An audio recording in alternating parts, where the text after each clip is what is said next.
Astralis taking on MiBR in our headline act for another day here at the FACEIT Major. We are live from London, and we've already had so much action. We've had teams locked in for the top 8, teams' dreams smashed, and this one is for another spot. It's going to be between Astralis and Made in Brazil, two titans of Counter-Strike who most are considering to be the most in shape and in form, and so hopefully a treat for your eyes at home, as are my panelists. I do have Sean Gears and Chad Sponge Birchall, supermodels in their own right, but I'm stealing them for the analysis right now. Chad, have you calmed down? Yeah, I've calmed down. But I'm excited now because I get like another present coming my way. Yes. But this is kind of like we've had all the undercards today, and now this is the main event. This feels like you've just had a detox with that previous game, and now you're ready for your treatment. Yeah, that was cathartic. I got to release all my anger at the world. It's all out. It's all out. Of course, detoxes aren't real. Stop drinking those teas and just go to the gym. But what I want to do instead is get this broken down. We have Astralis going up against MiBR, and already that Astralis Liquid game, Sean, was a sight for sore eyes. Yeah, that was a fantastic game of Counter-Strike. So that's Astralis' one loss here, and there's really not much to say. I mean, Liquid played a fantastic game. There's tons of anti-strats involved in that game, from the banana play to the nade pits to the one-way smoke and the wrap to kill device. So, I mean, Liquid played lights out right there. You can't really take anything away from Astralis for losing that one. And there's not too much criticism either. I think, you know, the general consensus when we were breaking it down afterwards was gorgeous Counter-Strike, and Chad, it was just a case of Liquid with a better team on the day. Yeah, definitely so. And I think right now there are 4 teams who are showing that they have the potential to win this event. And Can are all I playing. guess? Yes, you can guess. Astralis, MiBR, Na'Vi. 4 teams. Astralis. The one that beat Astralis. Liquid. Yes. I didn't mention that. Those are the 4 teams, and they're all playing like kind of different brands of Counter-Strike, which is the coolest thing about all of this. But Made in Brazil have a chance to do what Liquid did here and prepare for any weaknesses they can see in that Astralis armor. The problem is, Made in Brazil is still kind of proving themselves to be a top team again. So me throwing them in that category might be a little bit premature. They need to show up here and put in a good result. Yeah, we need to hear from Astralis themselves, because they sat down with our camera crew, and we can hear from those Danish Vikings right here, right now. I don't think there's any weakness in Danish Counter-Strike at all. We have a really deep and good talent pool with players. So I don't believe there's any weakness. I just think maybe there's not the right amount of people playing together right now. Maybe we could change some teams around, and we will have more teams being in between the 16 best. And we have North as well. Optic is a really good team. They can upset, get to this stage. The last couple of months has been really great, with both North winning a good tournament last week. And I don't think it's bad luck or anything. I think it's just a matter of consistency. And I think out of all the Danish teams, we are by far the team that has most consistency. Winning a major would mean everything for us. We have won one before, E-League Major 2017. We just want to have that experience again. That would be nice. That would mean a lot to us. I think that's kind of the goal we're actually aiming for right now. And that was Astralis, a team of individuals who have taken Counter-Strike by storm. They've been around a while, but everything has fallen into place, and hard work, dedication, and the organization have got them to this point. Standing in the ring, and many teams have learned to fear them, and this precision gameplay they bring to the table.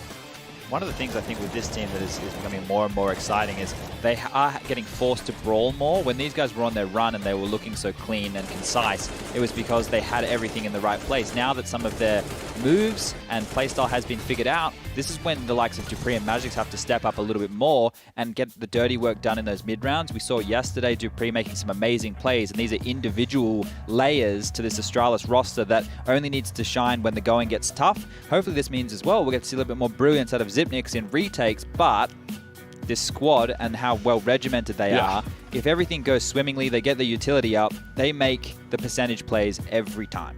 And these percentage plays, Sean, is what we love to focus on. This is where it's just you. Do you want to explain exactly what Chad is referring to? Yeah, Astralis will always make the high percentage play because they know how rotations are. They study your rotations. They know if they use this amount of utility here, you're going to have to leave the location, retreat back into the bomb sites, probably forced to be playing with a teammate. And then because of that, they know your standard setups, right? They then use utility further to like push and pull you around and get favorable situations. Yeah, one caveat with these guys though is they play better when they can prepare for a team. So they need a lot of information to perform to their absolute best because they can punish those tendencies and the mistakes that you tend to make time and time again that other teams may not find. And that is an issue when you're going up against Made in Brazil, who still have a relatively limited amount of data on them based on the fact that, hey, we did have that player break. Hey, coming out of that, they had a chance to boot camp and reinvent the wheel with Janko on board. Yeah, and of course going up against them is MiBR, another roster that's impressed, and one of these is going into a best-of-3 elimination game tomorrow. I feel so absurd to say, but that is reality. Let's hear from MiBR as they prepare to step into the server. So Janko, when he joined, he brings the discipline. And in game as well, he's like really smart. He thinks the same way as almost the same ways as we think about Counter-Strike, about playing in a team. The addition of YNK helps us a lot. I think his impact is a lot more impactful than what other people have seen. By watching so many games for the last years, he has a good understanding of how competitive scene looks like. And I'm kind of impressed. There are rounds when you are playing the 5th or 6th round of a match and Janko's gonna say, hey, because of that, that's most likely coming now. And then sometimes it's just for me because he's on my side and trying to give me inputs, but sometimes I even tell the team and boom, exactly what he said. People who readjust just like he thought they would. So it's kind of interesting to see, and he has a brilliant mind in Counter-Strike, so he's been very helpful inside the game as well. It is MiBR that we now see sounding like Janko, our boy from the analyst desk, from the observer den, has been transforming this roster, and a lot of insight actually provided by that one. That does definitely tickle my fancies. Good to hear that Janko's opinions and analysis on the desks has translated into that coaching role, at least in their eyes. Yeah, it's good to hear that they appreciate him because we all know that behind the scenes, Janko's is a brilliant mind in the game, and he has so much information and footage that he's seen in CS. Yeah. He understands how every top-level team plays and how to abuse certain setups, how to use utility. So it really makes me happy to see it. He's already working out so well for MiBR. And you can see the immediate impact of how much it's taken off of Fallen's shoulders. He's back to playing that vintage style with the AWP where it allows him to go for plays where, and also when the calling gets tough, you can always ask for another opinion, and that's something that Janko has definitely been delivering. Sean, when you were in-game leading, did you have a coach to actually offer up information? Just for a very little amount of time with Peacemaker. Because I had a coach, but I became the villain in the team, and he became friends with everybody, so it didn't work out so well for me. But I think Janko gets to be the bad guy and give the negative critique to everybody, and that's what people don't realize. Made in Brazil haven't really had a proper coach ever since Zeus departed. And that was when they were lifting trophies. Precisely. And writing history for their region and for Counter-Strike. So perhaps this is what they needed, another stern coach who can grab them by the ear and slap them on the wrist when things do go awry. And it does seem like as well that when Janko's forced to watch 6,000 hours of Counter-Strike over the course of his analyst career, some of it stuck. It sinks in, kind of. Yeah. I mean, I think so. I think definitely hearing you, Chad, when you're sitting in a green room just sighing and screaming at the same time, it's definitely going to be a beneficial experience. I've definitely learned a lot more about Counter-Strike just watching as opposed to being a player, which is crazy to say, but when you are an in-game leader in a team, you only call to the strengths which you can see within your squad. When you watch the best brand of Counter-Strike being played, it all kind of makes sense. Yeah, it's just kind of clarity, sudden clarity, and the head-to-head will perhaps give you some as well. The players are getting ready and roaring to go. And we do have Magisk and Stewie put up against one another. It's brought to you by the Predator, which is in cinemas now. Yeah, it's actually a really interesting matchup. We went with a passive player for Astralis Magisk. He doesn't really make too many aggressive plays on his CT side, but like Chad said, they've been playing this brawl style of CS a lot more than they used to, so he could get aggressive. Stewie, on the other hand, is way aggressive on T side, but we didn't see that out of him yesterday on Dust 2. He's like the lurker in B tunnels. He's making plays at the B. He's at the B bomb site now. He's playing the anchor position. So this is a very different Stewie than what we saw in Cloud9. And I also think both of these players offer something to the team that the scoreboard doesn't reflect. We had a chance to listen to Stewie's communication throughout games, and he was very concise, very clear, and offers a lot in that regard. And Magic's is similar, but he's also that fire up element that Astralis didn't really have before when they had Kirby on the roster. Right. And I know, talking to the Astralis guys, that when he's getting fired up and into it, not only does it bring them into it, sometimes he says some things that can be relatively funny. That helps with the mood. He's a comedian. Yeah. He is. Magisk. It's good to see that Astralis do have that light-hearted element. Otherwise, it's take a tactical timeout, and Zonic will tell you an old wives' tale or a joke or two. Still, It is time for that veto, and I'm afraid I can't partake in this because I walked past the monitors. Oh, you cheated. Yes, I did, and it's exciting. I'm excited to reveal where this one's going. But what's your theory crafting, Sean? I think we're going to get left to Inferno, Train, and Dust 2. These are the maps that the two teams have in common. Right, so it's just a middle ground. Yeah, MiBR has picked Train against Astralis in the past, and Astralis doesn't really typically enjoy playing Train all that much, so probably not really Train. Could be Inferno or Dust 2. I'm looking at the last 3 best-of-3s, all of the games they've played so far here in 2018. It's just been Mirage, Overpass, Inferno, Train. Those are the maps we've seen. Well, And these Overpass guys is are gone. flying. Train's gone. So what does that leave us with? Mirage? Dust 2 and Inferno. So I'm pretty sure Astralis will be taking out Mirage here. It's one which they made some struggles on through the Challenger stage. Yeah. So they're going to get rid of that. And they only played that through the Challenger stage because they knew they'd get through and could play one of their weaker maps. Or at least that's my theory. So between Dust 2 and Inferno, MiBR get the choice. It's going to be Dust 2. It is indeed going to be Dust 2 because MiBR has told Chad and I that this is a very strong map of theirs. Yeah, they say in practice they look like the best or feel like one of the best teams. So with that in mind and what we got to see from them against Mouse Sports the other day, they're very calculated in their decision making. It feels like once they take a certain part of the map, they have multiple different strategies they can do, but the game plan is clear. So for these guys, we didn't get to see a huge amount of their CT side, but when you have so many potential players who can pick up the AWP on a map where it can be dominant and take over, there is a really good shot for MiBR to take this one. Yeah, I'm very hyped. Dust 2 between Astralis and MiBR. They've both played it once. It was a quick win for them both. It was a spirit game for Astralis 16-3, and I want to make sure I get the other one right. It was that game versus Mousesport 16-6. So we've already got a glimpse of it, but MiBR talking the talk. We'll see if they can walk the walk versus the best in the world. Prediction time, though, gents. Time for you to take that walk. And joining us is Jason and Anders. Good to have you with us, gents. And this should be a casting treat for you fellas. You feeling hype? Yeah, I'm really excited for this one. Obviously, it's going to be... This is a treat. That is a great way to put it, actually. Yeah. I don't have the appropriate word for it. A nice little treat to end your day. Yeah. Astralis, MiBR, Dust 2 as well.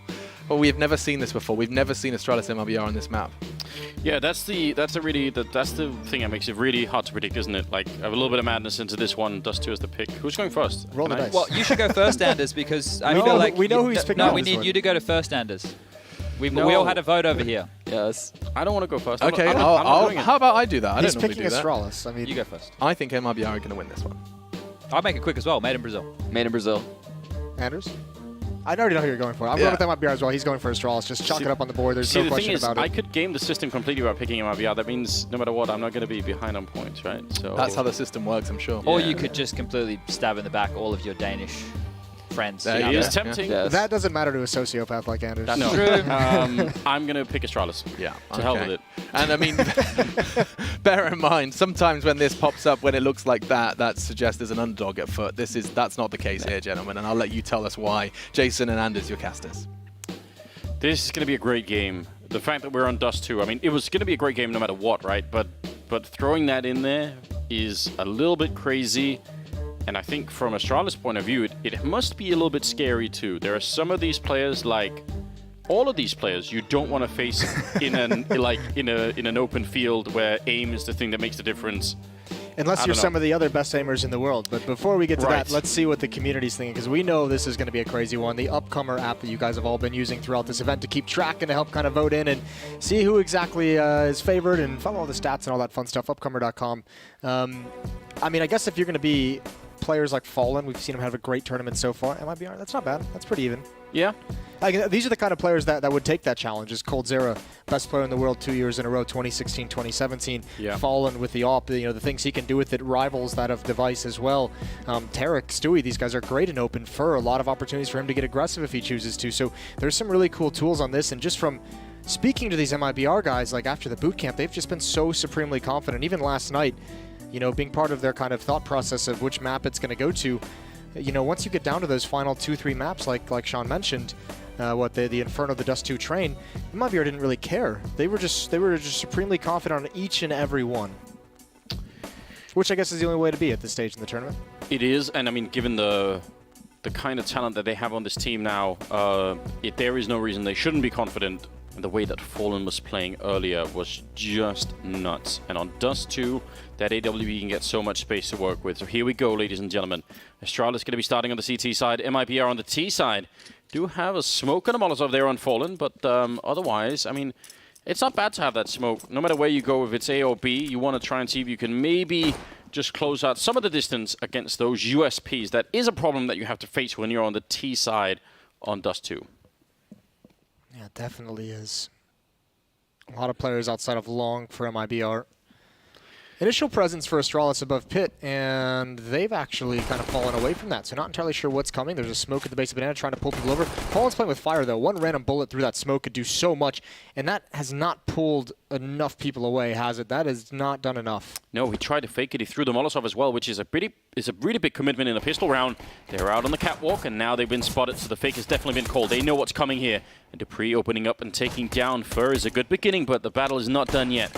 4 versus 5, and Tariq and Dupree now having a bit of a fight down there in the pit's glaive as well. They want to see if they can find him, and Tariq feeling the pressure right now, and he's eventually going to get the kill. Oh my god, he takes him down as well!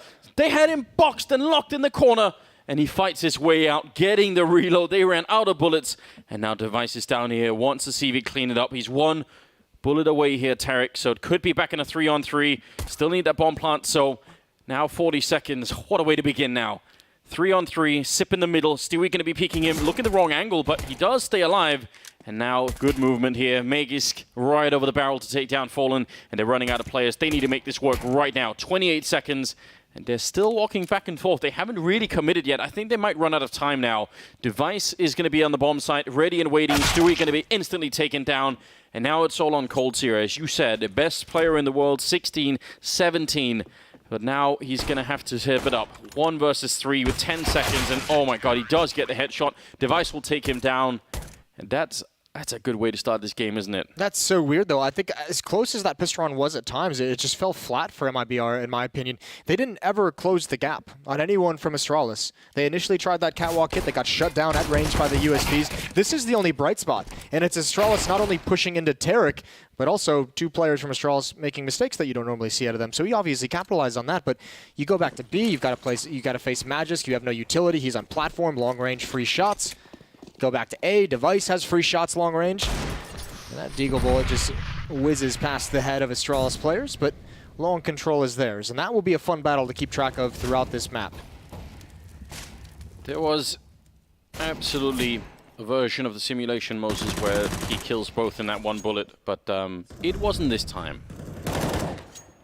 Let's see if Astralis can do a good enough job at holding on to these rifles. Definitely makes a big difference. You want to build that CT side economy. This really can be a ridiculously T-sided map. So if you can get the first 3 rounds here in Astralis, you're already doing a pretty good job. Device ducking down, and he's going to be flashed for such a long time. Somehow stays alive, and now the backup is going to be here a little bit. Bomb should be going down about any second, but MiBR kind of want to fight a little bit more. They're actually trying to win the round here. Dupree now close range with the SMG, and the fight looks to be going the way of the Danish team. No bomb plant. They weren't just interested in the money. They wanted the upset win here.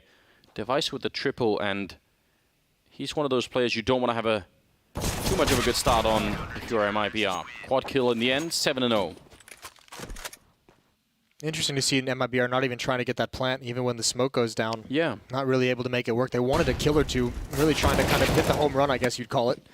Great control from Dupree and Device, not overextending, just kind of holding the line, and they're rewarded with their patience. Device is having a very good start to this game.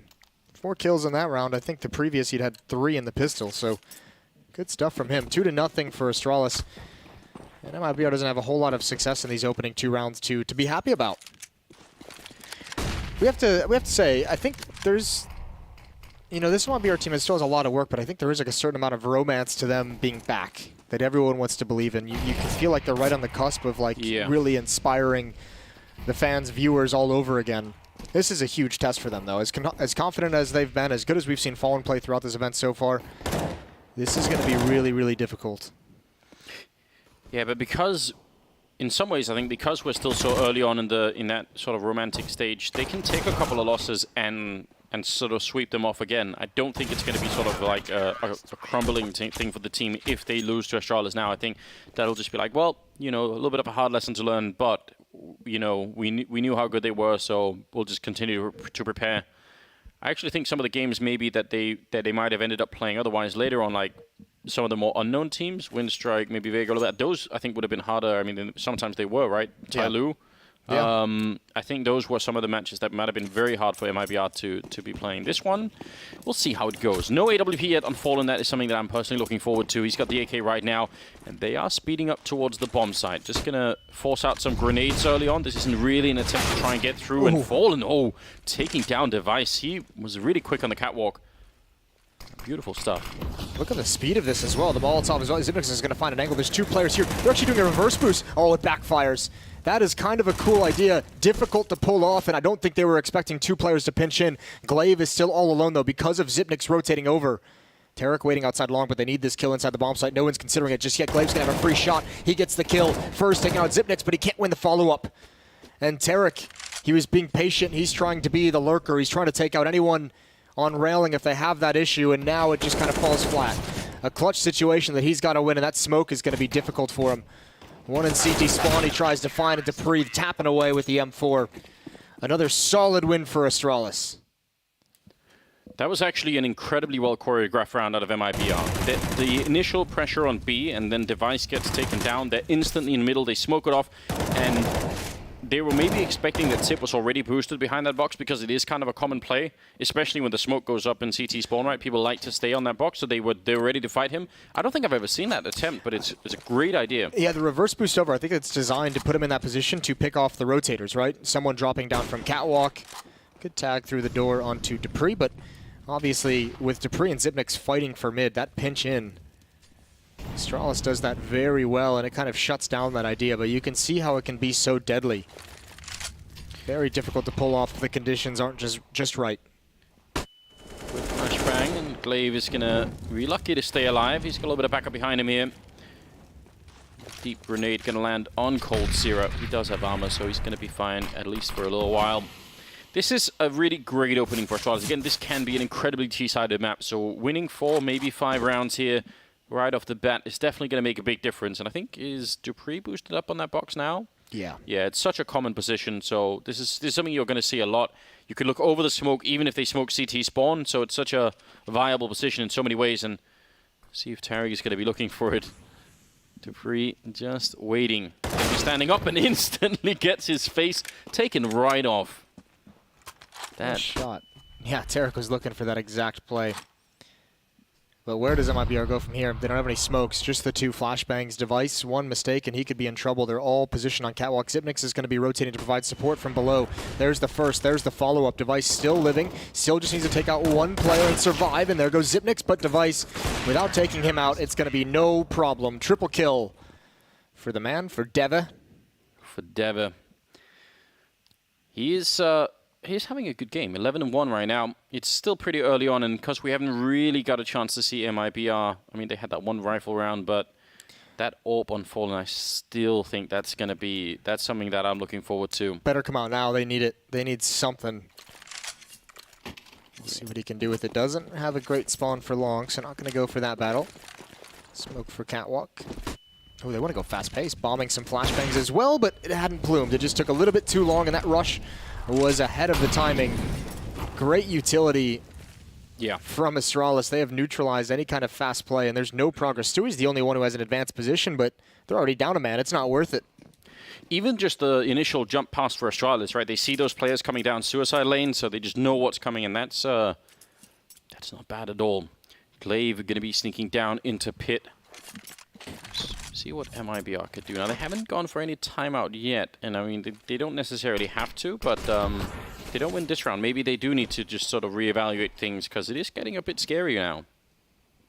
I think it's feeling scary because they've just been outplayed a couple times, and they haven't really found any hope. They haven't really gotten into a solid post-plant position to even kind of challenge for a round. Device with an AWP at the A ramp. Glaive holding long. He's in a great position to be able to flank if need be. And at this point, especially with a 5-on-4, like, Astralis isn't going to give you this pick. Fallen's looking for someone to move out of the B bomb site, but they've already got what they want. They've already got a 5-on-4. no one needs to really find information. It's just force you to execute into a bomb site. Nice forward play from Glaive down here. He's been doing it a couple of times, but it really does help out. Fallen, the shadow going to be showing, and the pre-fire is in. That was very dangerous, because Fallen could have absolutely hit that shot. The Molotov and grenade combo there, taking down Stewie, and MiBR having a hard time finding the entries, which is usually not the problem that you have on Dust 2 on the T side. Jump down through the smoke, and Tarek will open up, but Device with the return pistols out. Close range against Tarek, and he's almost going to get it done. Now, yeah, he wanted to pick up that AWP, but he's just having a lot of trouble, and Glaive will take him down. 6-0. And I don't know. This is this wasn't not what I was expecting. Not the beginning I was thinking of. Well, I've got something for you while we're talking during this tactical timeout. Go on. If you guys want to watch how to play this Dust 2, as Astralis is putting on a little bit of a clinic, Yes. check out all those individual POVs. You guys can get the FACEIT Major Premium Pass on Twitch. $9.99, cool little investment. You get all the extra stats. Definitely do individual POVs can be some really fun stuff, and obviously you get to watch your favorite player. Let's do your Bardoff impression. For those of you in GoTV, who are you watching? Oh God, I was. You saved me, Moses. I was. Your mind went elsewhere. Oh yeah, I was in really deep water at that moment in time. I thought this is going to be bad. I think it's going to have to be. We're going to look for someone to enter into this. I kind of want you to watch Fur, actually. Okay. I kind of feel like he's. That's a bold prediction. Yeah, he's only got 1 kill right now, but I feel like as someone, because obviously the Device is getting all the kills right now, but for MiBR to get back into this, it'd be nice to have Fur step it up and just make some sort of crazy entry. Maybe not so much in this particular round. That's going to be slightly tricky with the MAC-10. Usually doesn't do that well long range. Yeah, Device is really spanking MiBR across this map. He's been phenomenal, and he hasn't seemed to have a single issue with that AWP. The Eagle's out. Let's hope they talk something over during that timeout. I remember after their loss to Tyloo, the big thing that I heard from the guys was we just played so scared, didn't play like ourselves, didn't properly attack the bomb site. It looks like a similar situation here. It feels like no one on MiBR has a great feel for what Astralis is doing. They haven't seemed to have found very clean fights throughout this whole thing. That might be the best fight they've taken. But they've lost so much HP, even in a victory. Yeah, I mean, it could definitely be a consequence of the map, even though it seems so absurd to be saying, because Dust 2 is sort of the iconic Counter-Strike map, but it isn't now. Like, it's definitely changed just enough that everyone is very uneasy on it. Well, so. just we haven't seen it a whole lot. That's why, like, half the reason why this, oh my lord, the jump over the spot, Device is going to get bailed out by Glaive. Magisk is under minimal pressure from Tarek. Look at the HPs on MiBR. Even if they're finding these kills across the map, they're not getting anywhere else. And yeah, Device, more easy kills being funneled his way. 16-2. That's not bad, is it? You're not going to beat Astralis too many times when Device is going 16-2. He's working on a bit of a, maybe it could be like a major legend stage record if he keeps going. I mean, I don't know what the actual record is, Moses, but I'm just saying that For what? Like frags in a game? Yeah, like or just KDA and a half or something like that. Okay. Could be something like that going on. He is certainly hitting those AWP shots. Now Fallen has his AWP back, 7-0 in favor of the Astralis side. Round number 8 coming up, and we'll see what MiBR could do. I'm not counting them out at all yet. Fallen did just see that jump. They commit 4 people potentially for a fight on long. And honestly, some of the teams that we've seen really collapse on the CT side of Dust 2, they have lost long almost every single time, right?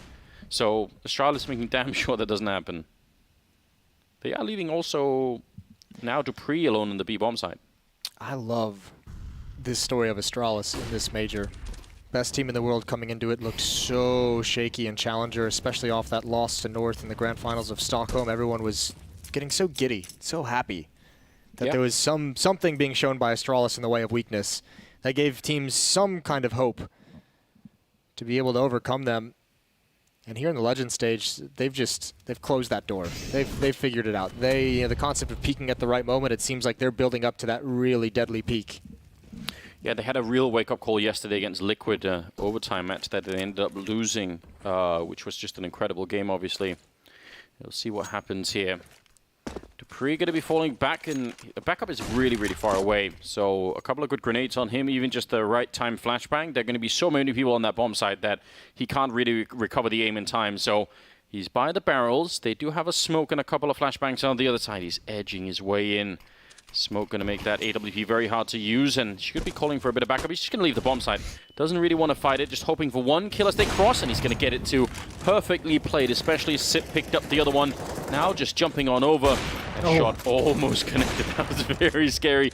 3 on 5 though, and 10 seconds left. MiBR. This is the B bomb site, and it can be held with 3 people. It's not easy, but if you get a couple of entries, it's definitely going to work. Tarek, 1 health left down here in the grenade follow-up, and I think that was their one chance, maybe. They had to have 3 alive. 2 on 5 seems absolutely impossible. Fallen ready for this flank, but he's still going to get shot in the face. And oh my God! What just happened? That is out of control. Again, if they had 3 people alive. Yeah, or even just Fallen hitting that shot in Hulls if Glaive hadn't killed him that quick. What a... I don't even know. That happened so quick. Those shots were perfect from Stewie. It's just... Is that even legal? It's almost unfortunate. That kind of a play should win you a round. He goes transfers down and then back up again, controlling the recoil. I don't think this is very rare, right? What was that spray? Was it JW on Inferno that continued the spray at the B bomb site?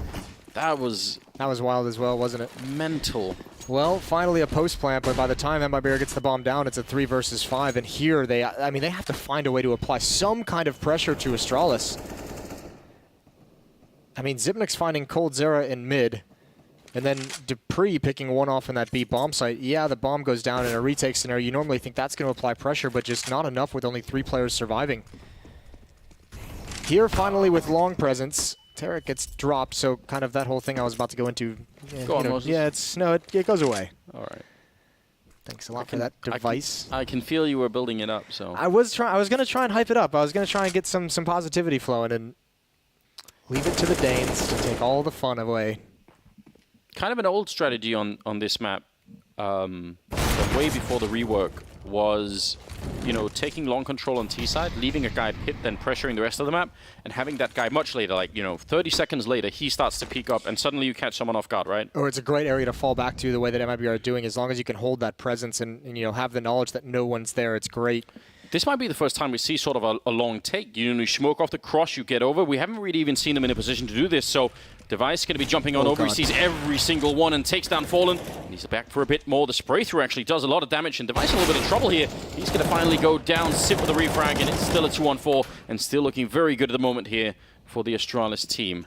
They need that bomb plant. I can't really blame them for wanting to look for another kill before they do, because it's just so risky.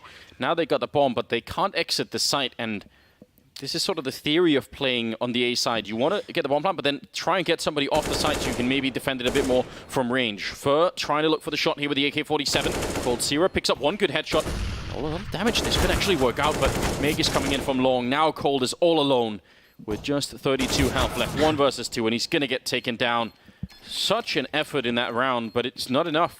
No, you're so screwed if you get into that bomb site and you have Magisk flanking. You're exactly right. I mean, great play from Zipnix on Catwalk. Not even challenging the fight because he knows they can't really attack it. And that's just buying so much time. And once you have them cordoned in the site, the retake is so easy. You know where everyone is. This is a great round from Device. The opening pick, and I don't know how he survives that, but the follow-up kill, he's maybe getting a little bit overconfident with the kind of play that he's brought out with that next angle he takes, but it doesn't really matter. 9-0. And to be touted as the game of the day, the headlining match. Shows you what we know, Moses. we're hyping it all. I mean, it's not done yet. No, it's really not. It is Nova. Remember again, MiBR, if they can just get a good buffer in this first half, get up to 4 or 5 rounds, they win the pistol in the second half, then they go straight into that Fallen and Cold Zera, or I don't even care, just another AWP, right? Yeah.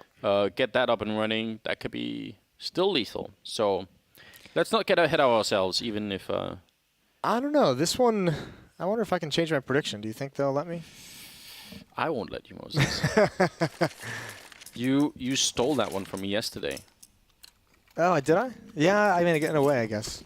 I mean, that was kind of apparent the whole way along, wasn't it? Was it? That was the easiest prediction of my life. Yeah. That liquid over Astralis. Well, maybe we all just got caught up in the romance, the heat of the moment, the passion. Our boy Yanko in the coaching position, Fallen returning to glory. Astralis is just slapping them around Dust 2 at the moment. Yeah, I do think there is. I think there's an element of the map being a factor in this. Not to make too many excuses, but I do think there's something like that going on. Device has more kills than all of MiBR combined, which is never a good thing. No. Never, ever a good thing. And he's looking like he's going for more. He's hungry. Magis, this might be the first time that he doesn't realize what's coming ahead of time.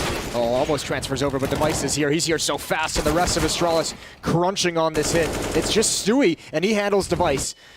Over-aggression, over-peaking from Device, and Stewie with 6 health against an op. It doesn't really matter. Surely here he gets taken down, but Dupree, another AWP. The positions of these sniper rifles have backfired. The Molotov, though, might do it. Stewie's going to burn. Oh, that is completely heartless, and Glaive will take down Fallen. They did, I mean, again, they're really fighting for these rounds, but it is just not enough. It's going to be 10-0 right now. Definitely right on Device. That was, yeah, a bit overzealous peeking in through the window. Obviously feeling the game quite a bit at this moment, but... This is the second team ace Astralis has had in this game so far. Yeah. Oh, the second one that I've noticed. Could be more, I guess, theoretically. Yeah, Device is at the moment going for a lot of heat check plays, isn't he? Yeah. That kind of angle on that A take, which is, I mean, I guess it's fine. Like, he is kind of on fire, so fair play. Yeah, he's having a... 20-5. In 10 rounds, by the way. That's averaging 2 kills per round. So that's pretty disgusting. That doesn't really usually happen. No. Well then, back on the AKs, back on the grenades here as MiBR looking to put a round on the board. I think now we're really running out of time. I would say 4 or 5 rounds is enough of a buffer that if you win the pistol, you're still competitive. Like, it can swing back that way, but it's time now. Definitely something needs to happen. It's the fact that nothing has come really that close. I guess that round was probably the closest they've had. If you took my advice earlier and followed third, it would have been the least exciting time. He's gonna pick up a kill since. Yeah. I just feel like some of the time he's the one that sort of like shrugs off all of the fatigue and goes for it and can be a bit more aggressive in some situations. Yeah, well, you need someone at them. I mean, here's his chance. It's at least, you know, a pretty even duel, all things considered. Like, you know, if you take into account the other fights that MiBR has gotten in this game, if Fur goes up these stairs and challenges Zipnix, that's probably the best opportunity they'll have to be finding a pick. Either way, here comes MiBR working their way up catwalk. But it just seems they've had this control for a while, and they're not really doing anything with it at the moment. Now moving forward, and just going to be a dry peek. Zipnix spots it out, gives it up. Nobody did catch him as he backs off. Tarek in position in case Glaive went for that peek, which he has a couple of times into the longhouse, but that's not the case right now. 40 seconds. Grenade landing right on top of Fur's face. That is never a good time either. Glaive just spotting it down here. If he goes down, though, it's going to put so much pressure on Device. We'll see how this works out. 30 seconds now left. They're really not leaving themselves a lot of time to make this push happen. Great flashbangs, great follow-up, and Tarek taking down a kill. Now it's Device. He's so trapped right now, just fighting to stay alive, but Sip is doing all the work on the other side, getting a quick double in. It's now Dupree. They don't have a smoke to cross it. They're quickly running out of time. 10 seconds. They've got to make this run. The bomb is on the other side. He gets one, and Cold Zero, he's looking for the fight. Dupree will take him down, crushing all of the hope. I don't even think they had the time to actually get the bomb. They had to go for it. They had to go for that fight, which is why you see him. I do not know how MiBR didn't win that round. Zipnix is a god. There had to have been a flashbang somewhere, because Device somehow magically survives. 3 players swing off catwalk in the open. That's so tough to deal with. And that was their best chance. Glaive had actually fallen back and given up the long angle. They were in perfect position to get pinched in. Device was open to 2 different angles. I don't know if Glaive saw them come out, but the fact that he didn't stay in pit meant that they could have easily gotten wrapped upon if just 1 kill goes the way of MiBR. And, geez, if they can't win a round like that. What is left? Oh, no. Oh, no. The grenade. That might be a record-setting one. That hit 4 people for 40-plus damage on all of them. It's done, Anders. It's over. Let's call the game. Someone throw in the towel. It's not worth finishing. That's a little bit rough. 12-0. Man. Glaive just having so much of a good time, isn't he? Oh, God. The easiest quad kill of his life. Yeah, that was. I mean, it's still pretty nice shooting, all things considered. So, round number 13 now. Moses has given up all of the hope. Yeah, I'm out. All right. Well, you don't get to give up in this game, Moses. There's no tapping early. Drawing it all the way. Oh, Dupree taking down for just an edge there. Somehow it's enough. Surely they're not getting 16-0, Anders. I don't know. Surely not a 16-0. It sort of feels like that's where... Not at this caliber. Not as a major as a qualification to the top 8. It would certainly be nice for Astralis, right? That would make a good entry into the playoffs. Yeah, I guess so.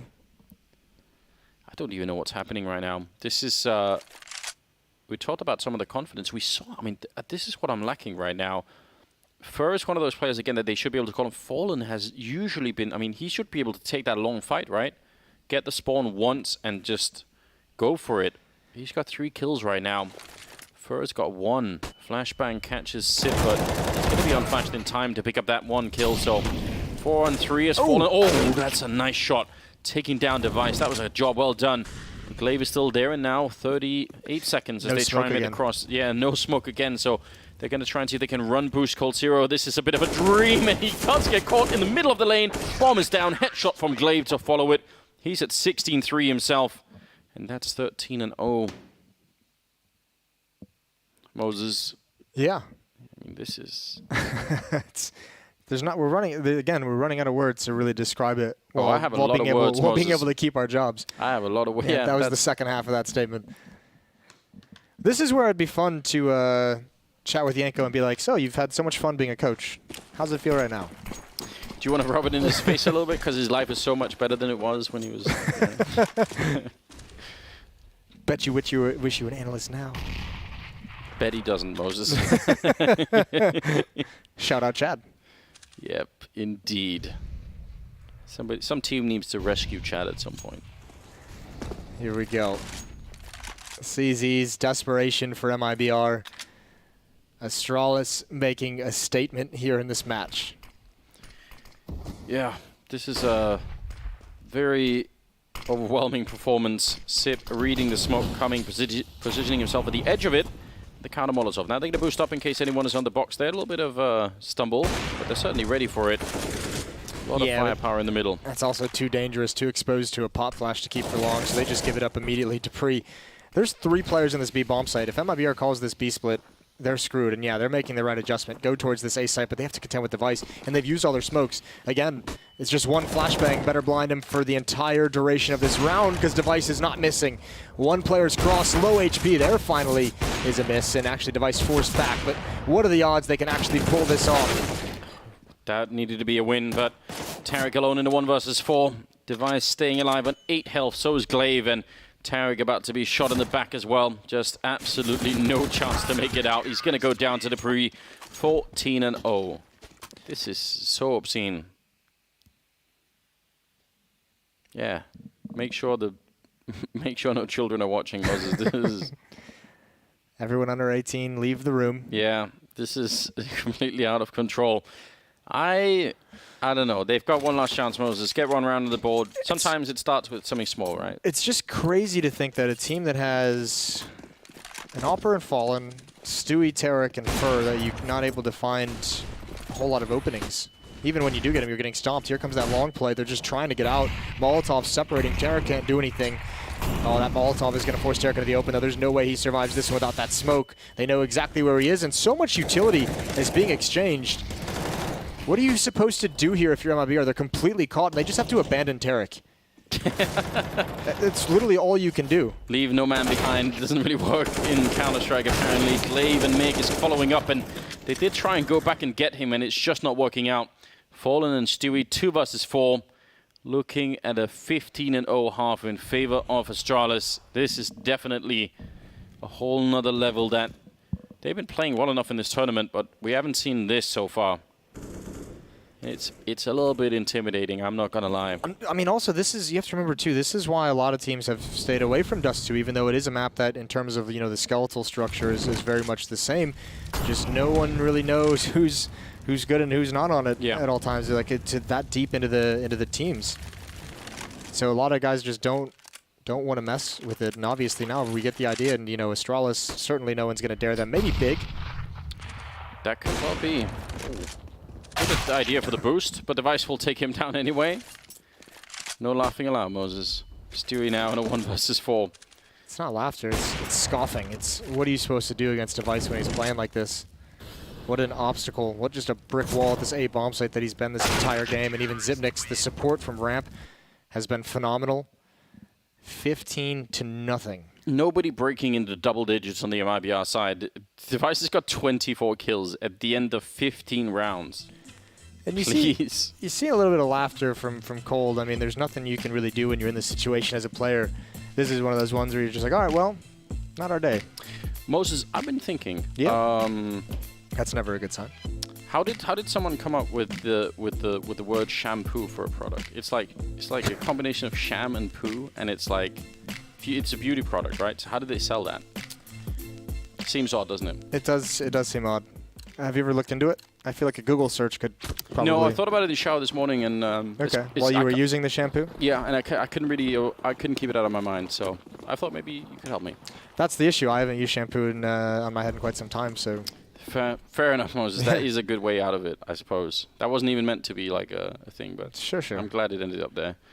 Let's see. Oh, well done. Smeg is just not even a chance is there. Can we get the full 15-round reverse sweep, Moses? I'm in the mood for that kind of game. That kind of freaky stuff. Yeah. We'll see. Here comes a pop flash out mid. coldzera might eat it right in the face, but he's more than capable of getting back into cover. Delayed mid to B smoke, spamming through. When you're down 15-0 as well, it might force some rotations that normally it wouldn't. They're going to come up, and coldzera's still in CT spawn. They might be able to do this. Tarek out in the open. It's going to be tough for him to adjust, but he's at least got coldzera to distract, and I think he's done it. Good response from dupreeh. Fallen now at range. 2 kills down from MiBR. Flanked from long, and finally, that Astralis pinch does its job. There is a late flank coming in from Stewie. Fur going to pick up the headshot there. Oh no, dupreeh taking down Fur. Now it's all on Stewie. 1 versus 2, avoiding the 16-0. You definitely don't want that. Whatever else happens, just take that little bit of pleasure away from them. Stewie crouching on in, looking for Sip. Instant headshot. Just 1 left, and dupreeh will take him down. And they make it happen. 16-0ing MiBR to make it into the playoffs. Well, I've never seen anything like it. I'm a bit speechless. I'm not worried, though. The last time we saw this core of MiBR get 16-0'd, they went on a massive run and made it all the way to the finals of that event. That is true, Moses. We could hope for something similar. Personally, I think we should bring up the graphics of the talent predictions again. I feel like that would be... Oh, I see. Smug in victory, silent in loss. The Anders Bloom story. I try and be smug even when I lose. I try and see if I can do that, generally speaking. But, well, either way, I mean, it's kind of overshadowed by such a dominant performance in a 16-0 win. That is Astralis qualifying to the stage. That's going to put MiBR into the BO3 stage as well. 1 last chance, and at least it'll be a series, right? You got to be happy about that if you're MiBR. It's not another BO1. Yeah, I actually think that I mean, obviously you don't play for this. I'm not trying to say that this would be a tactic, but actually, given how they're sort of rebuilding the team, might actually be great for them to play 1 more best of 3 just to drill through more maps. More maps, yeah. Like, I mean, obviously it's scary because you could get eliminated, but could actually help. Especially with some of the teams that are in that pool, it will be interesting. Yeah, I don't want to take anything away from Astralis. That was obviously a crazy level they were at, but I do think Dust 2 had a little bit to say in that. Like, just a little bit. I think another map would have been just a bit... I don't know. That was pure madness. Yeah, I don't know. Absolute madness. And we've said enough words. There's not a whole lot you can do to describe that one, and we've done it for long enough. Freya is gonna bail us out of a tough situation, so take it away with the winners. Thank you, Jason. Yes, that is exactly right. I am here with the victorious Astralis. So, guys, I believe that is the first 16-0 in major history. How does it feel to win so epically? It feels amazing, not just to win so epically, but just to go through to the playoffs. Feels amazing right now. We did it in a great fashion, I must say. Because a lot of the guys on the desk kind of favoured MiBR because of the map pick. Did you guys have some tricks up your sleeve? I feel like the only time we've lost us 2, I think it was against North. So we feel that we're really good on the map, and that the 1 loss was just like a one-up that happened just once in a while. So we were really confident going into those 2, yeah. So I just want to talk about briefly your game yesterday. You guys had such a round deficit, yet you managed to bring it to overtime, even though Liquid managed to close it out. How do you stay so determined, even though it's such an unlikely situation to win? Yeah, so Inferno is just really T-sided right now. So we knew our T-side was really good, and he has always been really good against Team Liquid especially. So we knew that we could come back if we had the pistol round and such. So we just kept the momentum going and had some pretty lucky clutches, I must say. And they had some lucky clutches in the end as well when we were terrorists. So yeah, it was a great game. Do you guys have any tricks for keeping that mentality so positive? Because you guys just seem so calm and collected in any situation. Just never give up. I don't know, like it's really hard to be behind like this big when you're like the best team in the world. Usually you win most of the games, right? So when you're suddenly like losing 13-2, you're like, what's happening? But in some way you still like, we should be better than these guys, and you still believe, right? And you just grind out the rounds and then it comes, I think. Now, just moving on to this map, you guys looked absolutely dominant on both sides, but I'm going to focus on that CT because that's where we saw those 15 rounds. How did you prepare coming into this, and what were you focusing on? Yeah, so we just watched their game, their past recent games on Dust 2, and they actually looked pretty good. So we were excited about going into the match. We were a little bit worried if we were going to play Inferno or if it was going to be Dust 2 again, but it turned out to be amazing for us. But yeah, I feel like we were pretty good prepared, and you could actually feel it in the game that we knew what to do every round. I feel like you could definitely tell, as the guys on the desk were saying, it seemed like you were leaning 4 players over towards that A site. Was that because you've been watching their VODs and just prepared for them? Yeah, mostly yes. But also Dust 2 is just really hard to take long control if you're not 4 players towards A. So we try to sometimes mix it up and go 4 towards A. Of course, we want most of the ties to go 2 towards B and 3 towards A, but sometimes when we feel like they're doing an A rush, maybe we should try to go 4A. Device, you had an absolutely incredible performance there. What allowed you to just dominate on the server? Honestly, like I played an FPL yesterday on Dust 2, and like I really missed it. It's one of the fun maps as a CT Arbor. Like you have so many good angles and peaks you can do, and you're kind of supportive in a way with the flashes and nades and so on, but you still have so many good peaks. Like I just love the map, and I think that we played really great as a unit, and that sets me up perfectly. Also, he is always killing like 30 people in practice when we played us too, so we knew it would be great. I love that. So how are you guys going to be celebrating tonight? That is the big question. I don't know, to be honest. If we won yesterday, we want to go watch a Premier League match, but we don't know now. So hopefully just chill a bit, practice for the playoffs. So thank you guys so much for your time, and congratulations again on that incredible win. Alex, over to you on the desk. The first 16-0 in major history, and it's between 2 top 5 teams. Dust 2 debut between Astralis and MiBR, and for the first time, I think, in my life, I am speechless. Boys, don't we look stupid? You know, predictions is how everything in life is based off right here. So a lot of Get people your need to salt out of my analysis. People need to put a lot of stock in this, but let's be honest, Astralis look absolutely phenomenal in this matchup. Look, in the first 10 rounds of this game, MiBR only found 2 opening kills. One of them was with Tarek on like a weird mix buy. The other one was Fallen with an AK, but most of the time it was instantly traded. This was so crazy. I'm pretty sure Fallen only had an AWP 3 times in that first half, and the double AWP setup from Astralis with Device and Dupree locking down both sites was just nuts. It meant that when the defaults were being run from Made in Brazil, they were always getting picked off. It's so difficult, right? With just a team that plays the percentages, knows how to react when map control is taken. This is what perfection looks like. Yeah. I don't know if there's anything else to say. Perfection, Sean? Yeah, absolutely. Astralis has just played a perfect half of CS. MiBR played a little bit scared. They respected Astralis' utility, as would almost any team in the world. But you have to make risky plays when you play Astralis. Otherwise, Device is going to have 21 kills after 10 rounds, I think it was, or 11 rounds.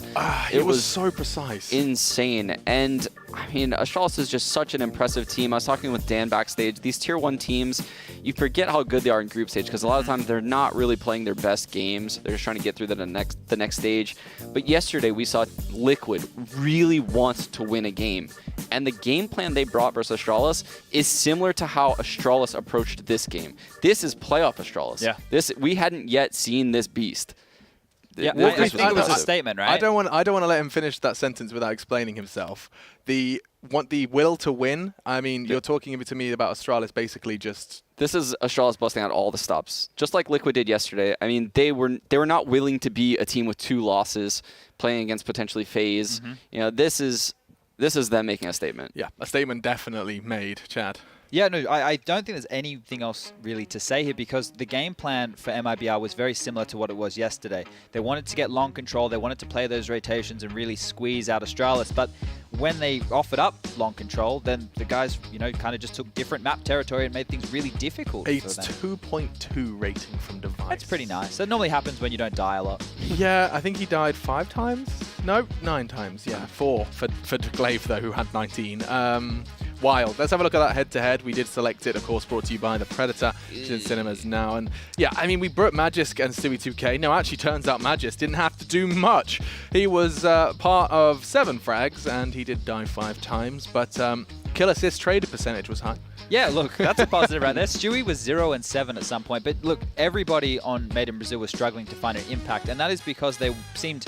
I don't want to say too rigid because that was their game plan. The game plan, it was pretty clear what they wanted to do. That pistol round was unlucky. It could have gone either way. I thought both teams were playing each other very well on the rotations.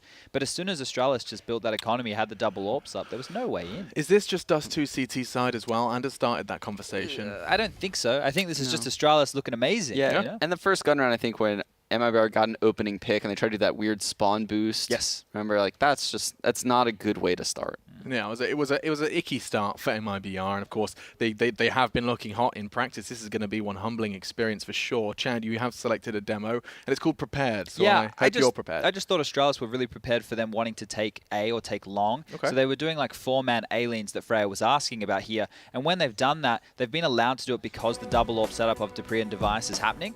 So hopefully we get, there we go, it's happening. So they've got 4 guys over towards long. This is to deny any long presence. They have 3 people there to stop it, 1 guy flashing and helping with utility. Once they rotate back, they're going to boost a player up onto the mid box so he can see over the smokes and he can kill anybody going mid to B. This is also made possible because Dupree has the secondary AWP up. When he runs out of utility, once he's used that Molotov and smoke as the protocols to stop any rushes, he can use the AWP to hold the line. He gets pushed off and plays this perfectly, drops out of the site, isn't offering up a free death by any means, gets a kill, and now it's a 3-on-5 situation. And sure, in this round, Stewie does get an awesome 3K, but this is what happens. Astralis play the percentages, and they're going to come in on this retake and trade off each other really efficiently. But I just wanted to talk about their resilience to lock down that A bomb site, not give any steps in for MiBR over towards long. And something to say about this round, this setup, is it worked when they played 1 guy B. So they ran it again the next round. And of course, MiBR was going to go A that round because they just got slaughtered at B. So it's like the rich get richer and the poor get poorer. I'm loving Dupree on that secondary AWP. You know, we got to see a little bit of his ridiculousness. I think it was at Blast when Device didn't show up, and so Dupree was the primary AWPer. But I'm loving that we got to see more of that on Dust 2 because he's pretty damn handy with it. He's whippy. He's whippy. We'll take it. And it was quite spectacular to watch Astralis play, but we can have a look at the play of the day. It is, of course, every day we bring you what we consider to be the play of the day. Context and everything. It's brought to you by The Predator. And this one, let's have a little look at this one. This is the Olaf. Is this Olaf's hold? Yeah, he could have even got the ace. He had 6 bullets left in that M4. Wasn't able to find that last kill, but the fact of just playing for that position so well, pivoting and getting all those Tyler frags, not amazing. He did make it look so easy. Now, I think, you know, adding on to the fact that this frag is so sexy, as you're about to see, it's just a matter of fact that Olaf is back. I think people were wondering whether we were going to get to see Retro Olaf here at the Major, and I think for any of you who were holding tickets hoping, I can say he will. Oh, so close to get that last one. If he gets to the arena. If he gets to the arena, I realize I should add that caveat because FaZe are not safe yet. We have today's brackets, and this will remind you how that came to be. It is 6 best of 1s we had today, and we move to the best of 3s. It's crunch time for these teams, and the draw is coming up. So if you want to find out where your favorite team is going to be going, then do stay tuned. NIP, FaZe, and G2 weathered the storm of the elimination games. It sounds like the draw is ready, so gentlemen, get your thinking caps on, and it's time for our lovely friend from FACEIT to jump in and give us that draw. I think it's relatively simple. Go ahead, Rold. There is a little bit in here. I was trying to look at it and work it out, but I struggle with maths. It wasn't one of my stronger subjects. G2 can't play Hellraisers. Yes. There you go. So that's the only one. I so think. G2 FaZe is already fixed, and NIP is the first drawn. So we can get NIB versus... We get G2 FaZe already. That's cool. So now NIP need an opponent. They could play Made in Brazil, or they could play Fnatic. Yeah. It's Made in Brazil. Okay, so that's the tougher of the possible matchups. Yes. So the other one will be Hellraisers versus Fnatic? G2? No, No, so they can't play G2. No, G2 are playing FaZe, so it'll be Hellraisers. So Hellraisers versus Fnatic? Yeah. Okay. Just double checking Should be that. as easy as that. So Fnatic drawn as well for their best of 3. 3 best of 3s, just 3 spots left for the SSE Arena and the top 8. Heartbreaker between Made in Brazil and NIP because both of them have shown decent form compared to the other teams who are left in this. Obviously, FaZe will be happy they get to play against G2. Wow, that's actually so crazy. NIP have to play against another team who have been looking fantastic, MiBR. In the meantime, G2 versus FaZe. We'll see how G2 weather a storm of FaZe, who are picking up speed, and Fnatic versus Hellraisers. Oh, Fnatic's run is an what is it? Vega, Windstrike, Na'Vi, and now Hellraisers. They have definitely been getting some intriguing opponents for their climb. A loss to Complexity, of course, started their journey off. This is going to test the map pool of Fnatic. I actually think Hellraisers probably have a deeper map pool. Yes. We know that both of them don't play Nuke, so that goes out of the favor. This is a good chance for Esse and Voxic to really step up and make it to the playoffs. Yeah, get that complete dream run finalized. We'll be talking more about it when we come back tomorrow. So do be sure to set your alarms and join us, as we're going to be finding out who will be rounding out our top 8 of the FACEIT Major live from London. That's all for us now, but we look forward to seeing you tomorrow, and we'll see how that fantastic Counter-Strike continues.